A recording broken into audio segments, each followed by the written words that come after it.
What's up, everyone? Welcome back to the Heel Deal podcast. Back with your host, Ben. And Zach. And we know it's been a little while, but we got a ton of stuff for you guys today. It's, the start of the summer. Zach and I just finished finals last week, so we're out of Chapel Hill. That's why we're recording by Skype right now. If you guys notice, kind of a call quality issue here. But Zach, you excited to talk about some UNC sports? Yeah, man, it's been a little while, so let's get into it. Yeah, so as always, the rundown. I'm not going to bore you guys with a month's worth of scores, so I'll just give you the standings and the records of our big programs right now.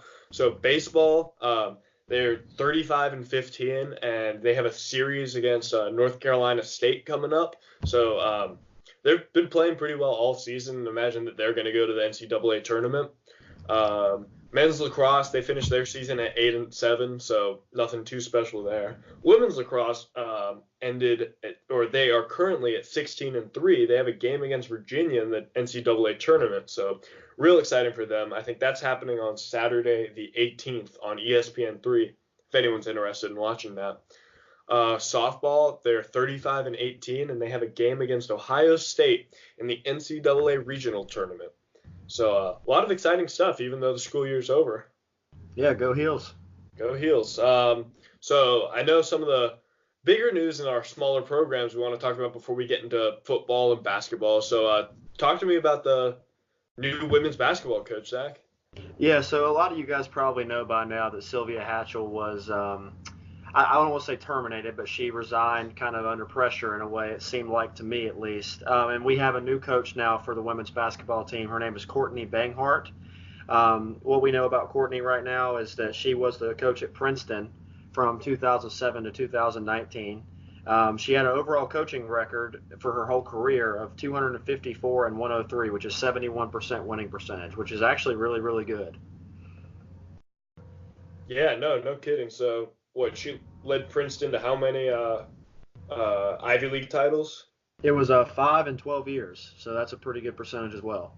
Yeah, no, this is could be a really good pickup. I know the competition is going to be a lot harder going from the Ivy League conference to the ACC, but we wish her all good luck, and hopefully she can recapture some of that magic that Hatchell had in her in like the 90s at UNC. Right, yeah, it would be nice to see our women's team get back to the way they were then. I mean, but back then it was both teams, both men and women, were like equally good for a few years, and it was really nice. So we'll see if we can get back to that. Yeah, our women made the NCAA tournament this year, but I honestly can't tell you if they got out of the first round. They didn't. They got beat in the first round, I think. Yeah. It was by California. Yeah, that's what I thought. So hopefully they'll get or have a stronger season under Banghart. But in other news, transitioning to football, they just announced that our home opener on September 7th is going to be a night game against Miami. And Zach, I know you're a big fan of night games. Yeah, well, I mean, the passion and stuff that the fans bring for a night game. I mean, I hope it's nice weather because obviously that's a factor with UNC fans. But I think that it'll be a great environment, especially if we come off a win against South Carolina, Ben, and Charlotte the week before. Oh, my goodness. The stadium's going to be packed. Yeah, it probably will be in like the last 3 or 4 years. It may be sold out for the first time since, gosh, I don't even know when. But, yeah, that's really exciting. And against Miami, too, an ACC opponent that, is supposed to be relatively good, just like Miami usually is. Mm-hmm. I think it's going to be awesome. It's going to be one of the best environments for sports that we've had at UNC. For football, at least, in a very long time. Yeah, no, I'm so excited about that. But again, it just like makes that South Carolina game in Charlotte so important. Right. Yeah, it does. I mean, playing an SEC team to start the year really will open up eyes of critics and different people that talk about college football if we were to come away with a win. It would definitely show that MAC is here to get us on the right track if we were able to start with a win there. And then having the night game against Miami, that's going to draw a lot of eyes too. I'm just excited about the beginning of the season, man, to be honest with you. Yeah, I'm excited about the season as a whole. I mean, I feel like I speak for most of the student body right now, just the general Tar Heel football fan base, but like everyone's optimistic about Mac Brown right now. The recruiting class has been it's completely blown past our expectations. We look like we might have a good quarterback, good defense. This could be a bounce back season, bowl eligibility. Yeah, I mean, it would be really nice to get back into the conversation for the Coastal Division, at least in the conference. And then, I of mean, course, maybe. the Coastal Division was a dumpster fire last year. I know, Pitt but won. I mean, Pitt, like they were one of the only teams we beat all season. They were awful, and they won our division. they were the only team that we beat besides Western Carolina the whole year, and Western Carolina is barely Division One. Lord, I've blocked it out of my memory. I swear I do. Yeah, two wins. That is so bad. That Yeah, is so no, bad. it's tough. The past 2 years really both have been tough. I mean, we had 3 wins 2 years ago, 2 wins last year. I mean, But I the mean, tough thing about go ahead. no, you go. I mean, I was going to say the tough thing about last year was that we weren't. I mean, we had injuries, of course, but we weren't as decimated with injuries last year as we were 2 years ago. 2 years ago, I think Larry Fedora got a pass on the 3-9 or 3-8 season because everybody was out hurt. We had like 25 people on IR. Yeah. But last year, I mean, we had injuries, like I said, but it wasn't nearly that bad. And there were so many games, most notably the Virginia Tech game that we both remember very well, that we should have come away with a win, but we just didn't. No, but I mean, even like they dealt with those suspensions at the beginning of the season, but even after all those suspensions were served, Right. we didn't improve. Like maybe we even got worse. Yeah, I mean, So I see those suspensions as more of self-inflicted wounds, and you're right. By the time everybody was off of the suspensions, then it was kind of already over as it was. So I think mhm. everybody just kind of packed it in and said, all right, we're going to have to go back to next year or move Yeah, forward. yeah. So here's to hoping that Mac Brown can provide a little more leadership than Larry Fedora did. Hopefully it's a situation where like the players, they don't want to break NCAA rules out of respect for Mac, a respect that they obviously lacked for Larry Fedora. True. Yeah, I mean, that's a whole different conversation with the whole paying athletes thing that was sparked by them selling their shoes and whatever they sold. But Yeah. Did you you did know, you see the NCAA is like exploring some compensation options for students like having their likeness used in video games and stuff? no, I did see that. It's going to be Yeah. interesting to see So what comes of I that. Yeah.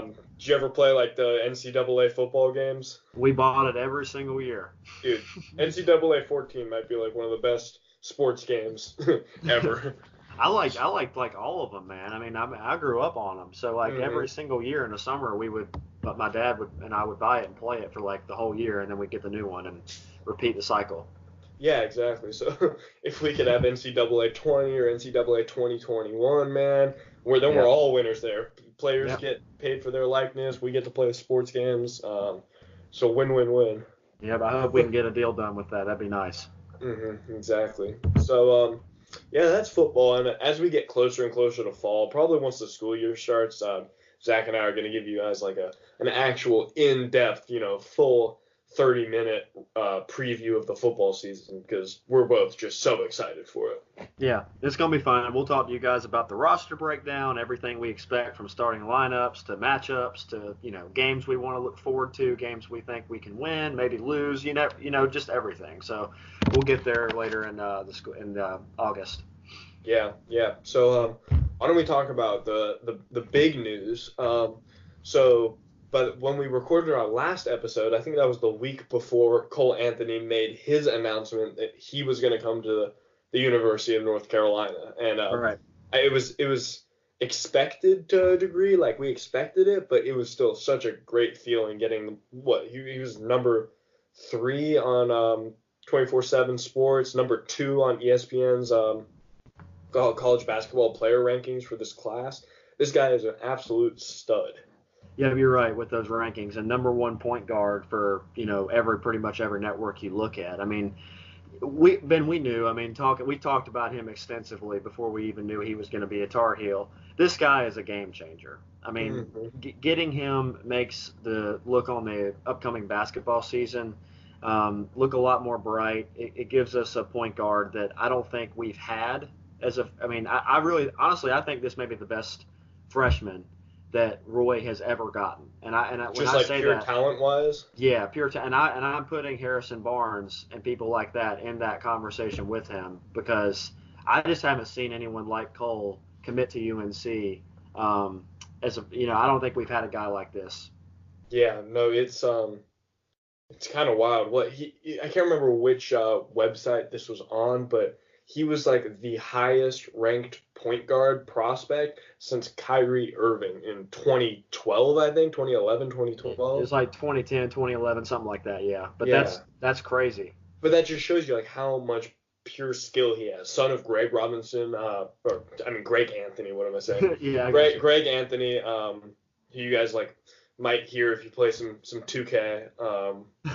So I mean, he comes from a basketball family. He's got like phenomenal skills. I think he's more of a passer than Kobe was coming out of high school, as opposed to like a pure shooter. So I think he's gonna fit perfectly in Roy's system. Yeah, I mean he's an all-around point guard, Ben. I mean he get this when in his senior year, which was at Oak Hill Academy, which is a relatively competitive division there that they play in. A lot of prep schools that play in that little division there.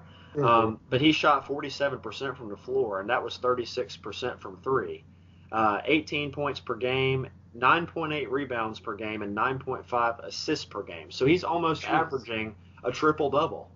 Oh my goodness. I mean, yeah, if he can rebound like that, then he's gonna fit in even better.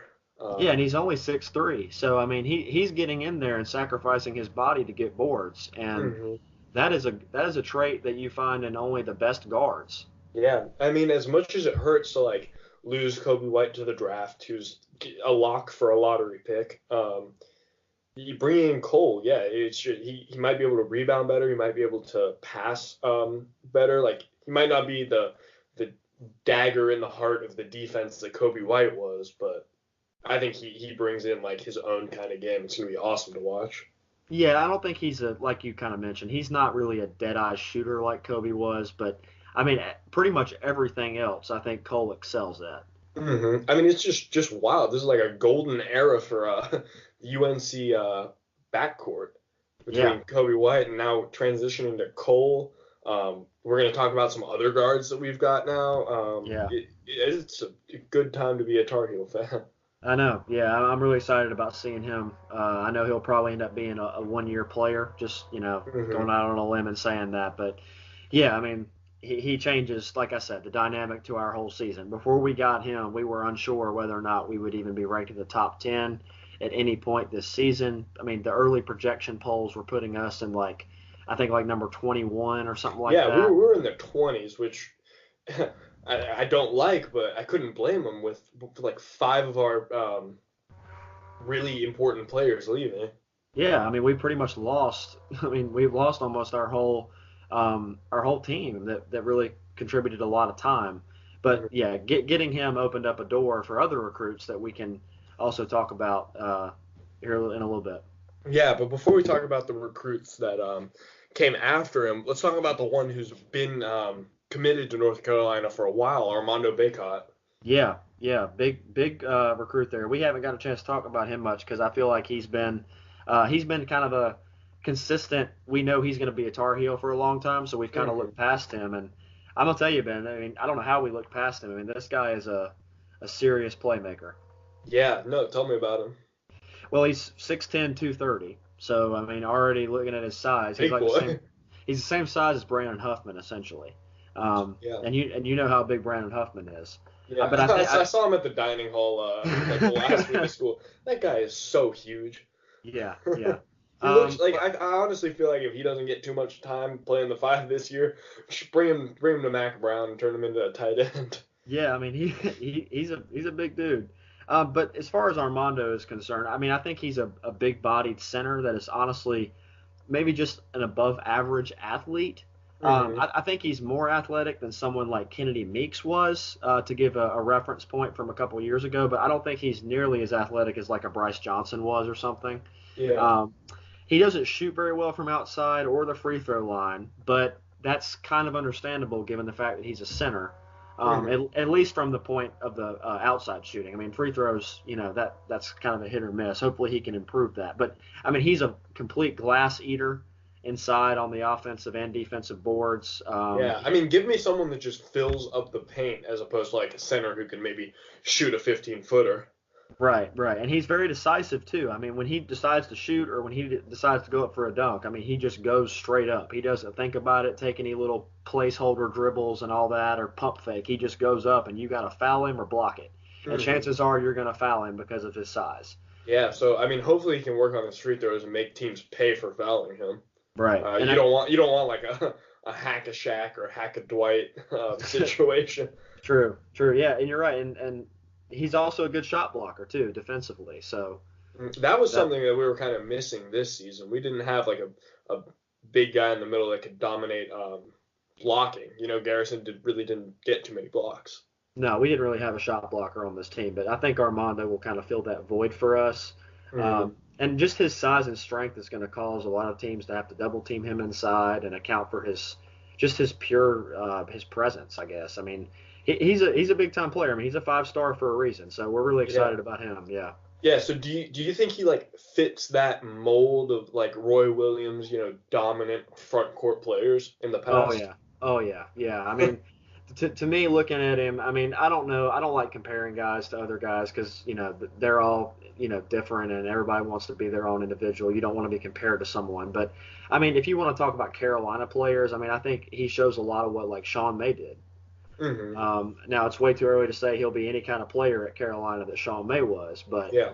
um, that big-bodied center that's not the most athletic, but just a lot of toughness, a lot of grit, gonna get the rebounds, gonna make you foul him, just really big and strong. And I think one of the biggest things, which I don't think gets talked about enough, is his relationship with Cole Anthony already going Right. into college. Like they've been friends and they've played together extensively throughout high school. So he was one of the biggest, like come to North Carolina advocates for Cole Anthony in his recruiting process. You're right. They actually joke around that Armando's like UNC's unofficial head recruiter because he tweets all the time to different recruits, and he's done a lot to build this like recruiting culture that we've had this past recruiting class. Yeah, he's definitely our social media recruiter. Hmm. I mean, I don't know about our official one, but I mean, yeah, he's done a lot of work. I mean, it's obvious that he's excited to be a Tar Heel, and he really wants a lot of people to get behind it, and he wants other people to get on the train, and it's worked, man. I mean, our class is pretty loaded. No, I agree. So, that's off the court, but if they have any kind of similar relationship on the court, like that point guard center connection can be like invaluable. They can just be a dynamic duo together if things go right. Yep, I hope it does. So a lot to be excited about. It's going to be or I guess our offense last year was more of an exception to what you normally defines UNC, right? Absolutely, yeah. Normally, like we talked about before, it's kind of more of a front court dominated offense where you pass around the perimeter, try to find an open way to get inside to one of the big men, and then let them kind of go to work and then collapse the glass. Hmm. But last year, we shot a lot of threes. It was yeah, like you said, it's kind of the opposite, really. So are you thinking that this class might be might tell like more of a movement back to that traditional front court dominated Carolina team? Yeah, I mean, I still think we'll shoot some threes. I mean, we've got guys that can shoot the three ball. Where I don't think we'll have to rely solely on the front court. But I think this team, honestly, the hardest thing about defending this Tar Heel team will Hmm. be keeping them from attacking the basket and getting to the free throw line. Because we have so many players that do such a good job getting downhill and getting to the rim. And Yeah. I mean, you go down the list. I mean, we haven't talked about these guys extensively yet, but Anthony Harris, Christian Keeling, all those guys. I mean, they all just drive the bucket and either get fouled or lay the ball up or dunk it, something. I mean, everybody just does a really good job of getting to the rim. So I think that's going to be the hardest thing for teams to stop is stopping the Tar Heels from getting inside and getting to the line. Yeah. So yeah, why don't we talk about Harrison Francis, two more backcourt signees that came after Cole announced, right? Yeah, I mean, Anthony Actually, no, no, Harris, no. Yeah, one of them's been there for a while. Who's the 3-star? Jeremiah Francis. Yeah, that's right. That's right. He's been committed for a little while. Yeah, I think he may have actually committed before Armando did. I'm not 100% sure on that, but he's been committed for a decent amount of time. Yeah, I think you're right. But Anthony Harris, he announced his commitment the same day that Cole did. Cole did it in the Yep. morning, and to all of our surprise, honestly, Anthony Harris announced his commitment later that day. Right. Well, he was a case where he had committed to Virginia Tech, and then when Buzz, is it Buzz Williams or Buzz Peterson? I can never remember which Buzz it is. But the Virginia Tech basketball coach who left for Texas A&M, he had been the one that recruited Anthony, and then when he left, Anthony backed out of his recruitment there and then opened it up. And then I think when he saw Cole commit, and then I think Armando was recruiting him, Hmm. I think he just decided that, hey, I want to get on this train. Yeah. So, I mean, but he's another guy that I'm really excited about, Ben. I mean, he's pretty much the same size as Cole is. He's 6'3", 180. So, I mean, I don't really know if you want to consider him undersized for a guard. But, I mean, he's kind of a combo guard anyway, so he could probably play either one. Hmm. He's a 4-star, number 2 overall player in Virginia for the class, which is pretty nice. I think the big thing on him is he's a very aggressive guard who can handle the ball well and he can score. Like I mentioned earlier, he's one of those that really just drives the basket well. He can also shoot mid-range jumpers pretty well. I don't think he's a big 3-point threat, but he can knock it down. Yeah, yeah. And I mean, you got to anticipate some development from all these players, like coming into college. True. So we'll see. But yeah, our backcourt, there's like stuffing it with guys right now. We have Jeremiah Francis, who may or may not be redshirted, because Christian Keeling, the grad transfer, is also coming into that backcourt.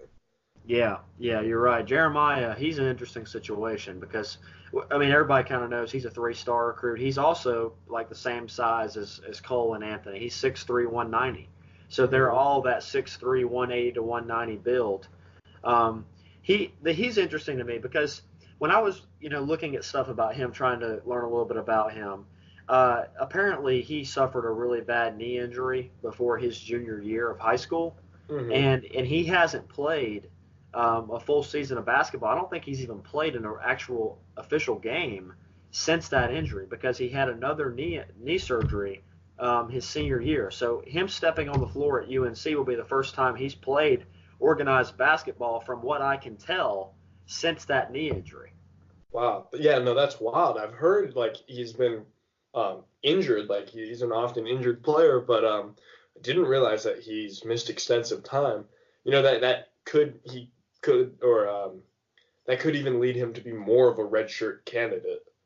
Yeah, Give him time to adapt back into the game. true. And also, besides just his personal situation, like what you were talking about, our guard, depth right now is pretty strong. So he was going to have a tough time fighting for minutes as it was.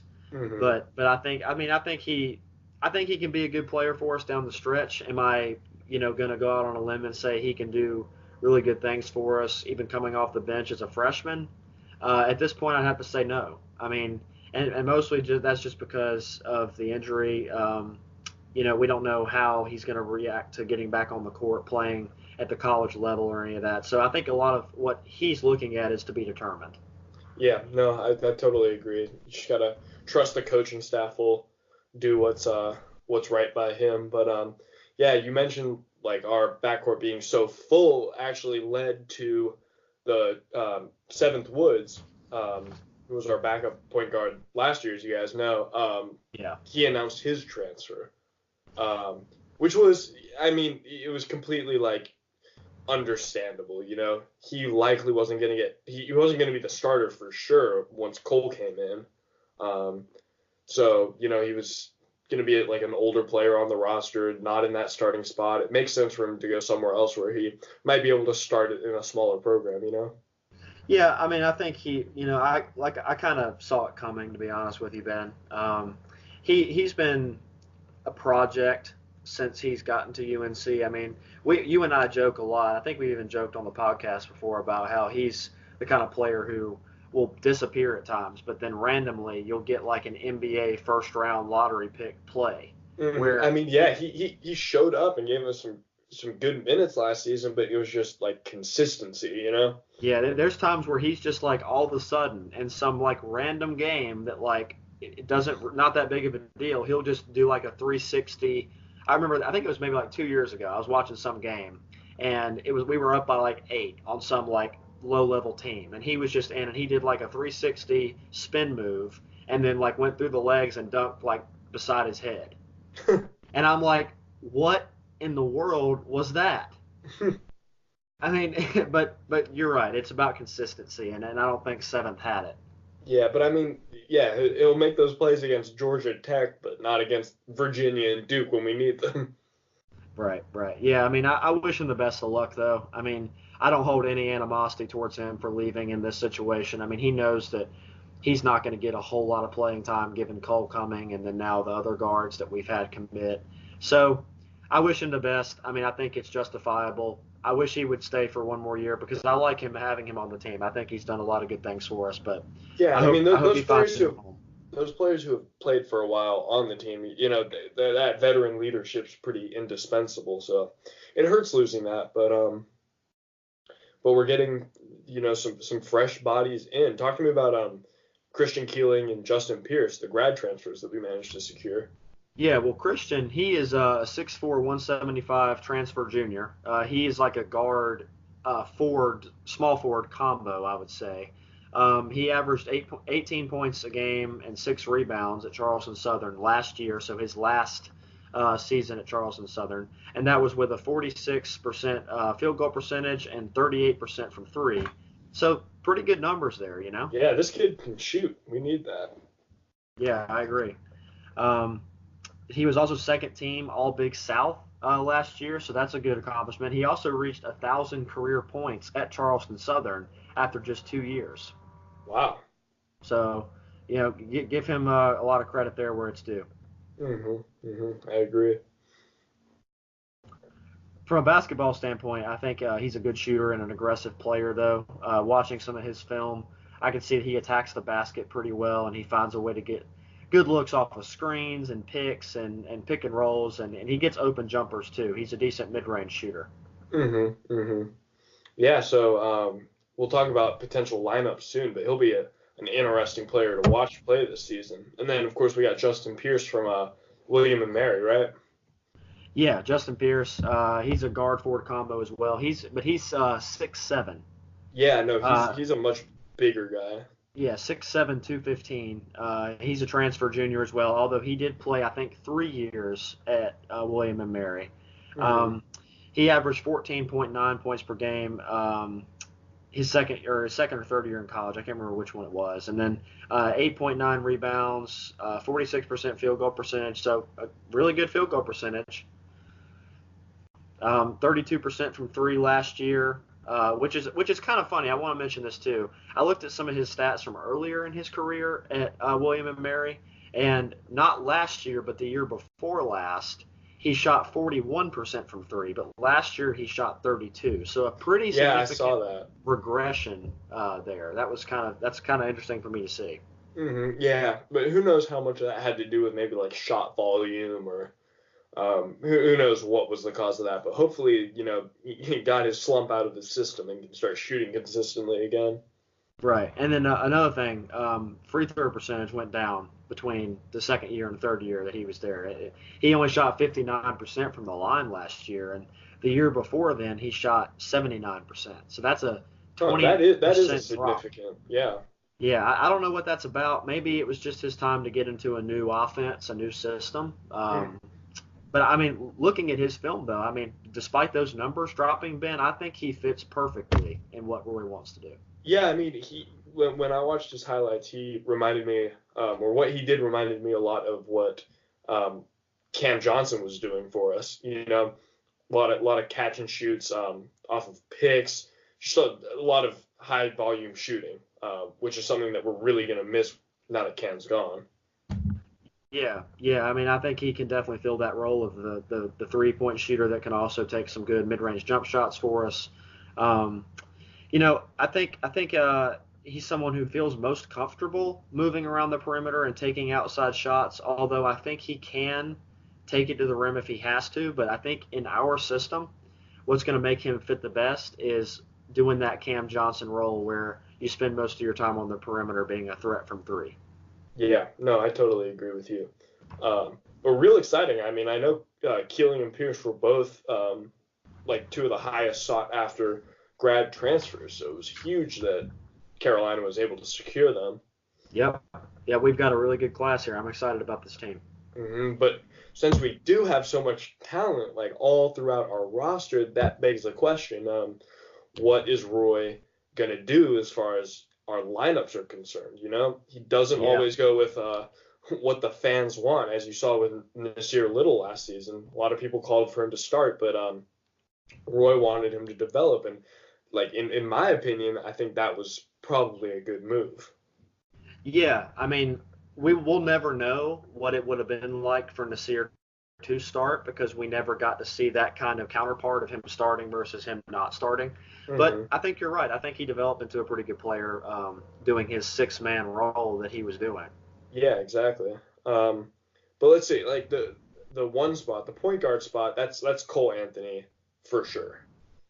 Right. Yeah, I don't think there's any question there. I think that there's really been out of the five. I think there's three that are pretty. I don't want to say concrete, but I'd be shocked if these three did not start. And that's Cole Anthony starting at point guard, Armando Bacot starting at the five or center, and then I was going to say that Garrison Brooks will move from the five to the four and start at the power forward where Luke was this past year. I think those three are the most clear-cut starters at this point. Yeah, no, I agree. But then that leaves the shooting guard position at two, and then another forward position at the three. Who do you see? Who, in your opinion, are the best candidates to fill those spots?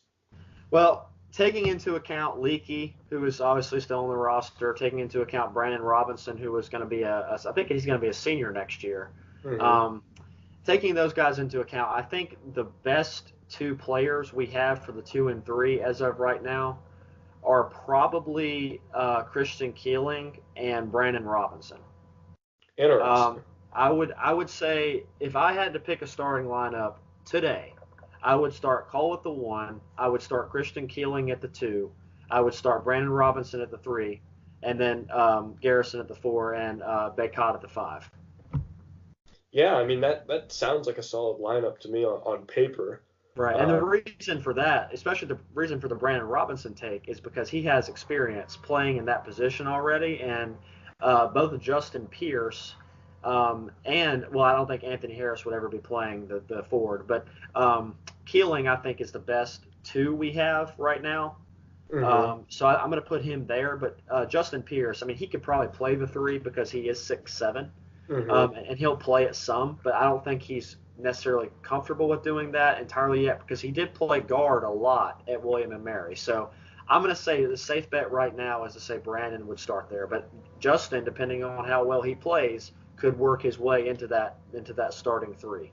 Yeah, and I mean, Brandon Robinson, he played well in the minutes that he got last season, and he is a really good shooter. So Yeah. hopefully he can continue his development. What But do you yeah, think? What do you think? Who's going to start on your end? I mean, like I completely agree with you on the one, the four, and the five with Cole Anthony, Garrison Brooks, and Armando Bacot. Um, I think at the two, I agree with you. Christian Keeling's probably the best we got. It'd be interesting to see where Leaky Black fills in here because we didn't really get to see too much of him. He was injured for about half the season last year, um, and we didn't see a lot in the minutes that he did play. So it'll be really interesting to see what they do with him. Yeah, I mean, Leaky, I think because Seventh is leaving now, I think he becomes, I don't want to say the sole backup point guard because he's more than that, hmm but he'll get some time at the one and the two. hmm I don't know if we'll try to move him into that three. I just don't really know if I see that. I could maybe see us kind of, well, I don't know. I mean, maybe you could put Keeling at the three if we had to, but that would be if we were really going small. Yeah, I mean, I agree. the only two people on the team right now that I see as like potential like small forwards like through and through would be Pierce and Robinson. Yeah, no, I completely agree with that. That's why I'm thinking like it'll be interesting to see the minutes that Leaky plays. I see him more as like a shooting guard than as like a ball handling point guard. Yeah, Uh, but then yeah, and then in the three, I think there's just really two candidates. If we're trying to fill like a Cam Johnson sized void, you got Justin Pierce, who hopefully can get his shooting back on track after a down year at William and Mary, or you got Brandon Robinson, who had a fairly strong shooting year. I think B Rob is probably going to be the starter, if I had to take yeah, a guess right now. yeah. I think that's. I mean, to me, that's the easy. I don't want to say easiest way of looking at it, but it makes the most sense when you factor in experience level, when you factor in talent level overall, and size and all that stuff of the players. Um, but yeah, I mean, Leaky, to your point, one thing I'll say about him is that I could see him starting at the two a little bit as well if Christian has some growing pains coming into the system. Hmm. Because Leaky knows the system, and I think he's obviously big enough to play the two, and he has the skill level to do that as well. Yeah. Yeah, so I mean, either way, like you really got to trust Roy and all the other coaches that they'll find the best five to put on the court. And I think the reason like that we're discussing this is a good sign that we have a lot of depth. We have multiple players who could be viable starters, who are going to have to be come off the bench. Right. You're exactly right. I mean, we have a loaded team here. We have a loaded class. We've got experience on this team with the players like Garrison and Sterling and Brandon and all those front court guys. And we've got these freshmen coming in that are, all-star looking freshmen, especially Cole and Armando. I mean, this team pretty much has everything we need. I mean, the only thing I could see, Ben, of a weakness, at least at first, is having a go-to three-point shooter. Yeah, no, I agree. I Um, think a lot of it's going to be contingent on players developing their shot. right. And Cole can shoot the three. Anthony Harris can shoot the three. Justin Pierce obviously can shoot the three. He's, taking a little bit, some percentage points down, but I think he can get that back pretty easily. Christian Keeling can also shoot the three. So we have guys that can do it. I just don't know if there's that. You know how confident we were last year when we saw Kobe let it go? Yeah. We aren't going to have that, at least not No, at the beginning. no. I mean, Kobe, it was just like a marriage of some really really skilled players from the perimeter. Kobe like had a wonderful shot from for a point guard, and then Cam Johnson had like an amazing season. So I don't know that like as it stands right now, we have players that can fill that void from the perimeter. So I agree with you completely. Yeah. It'll be a work in progress from that standpoint. But like I mentioned to you earlier, keeping this team off the glass and keeping these guards and these forwards and especially like Cole, I mean, just watching his highlight tape makes me just laugh because I'm Hmm. like watching these guys try to guard him, and it's just funny to me. But keeping these guys from getting to the rim and getting to the free throw line is going to be a tall task for anybody playing against us this year. Yep, exactly. So, and I mean, think about like how different our team looked from our first game to the NCAA tournament. Oh There's gonna yeah, be a lot I of know. development over the season. Our team's gonna change. Positions are gonna be fluid. It's gonna be fun to watch. I can't Yeah, wait can't wait till November and December. I'm just ready for this whole sports season in general, man. We got football exciting, basketball is going to be exciting. It's going to be a good year. Oh yeah, no, I'm very happy that school's over. I'm a little over classes right now, Yeah, but yeah, man, I can't wait to get back in the fall for football season. But yeah. From sports standpoint, it's always good to be in school. yeah, exactly, exactly.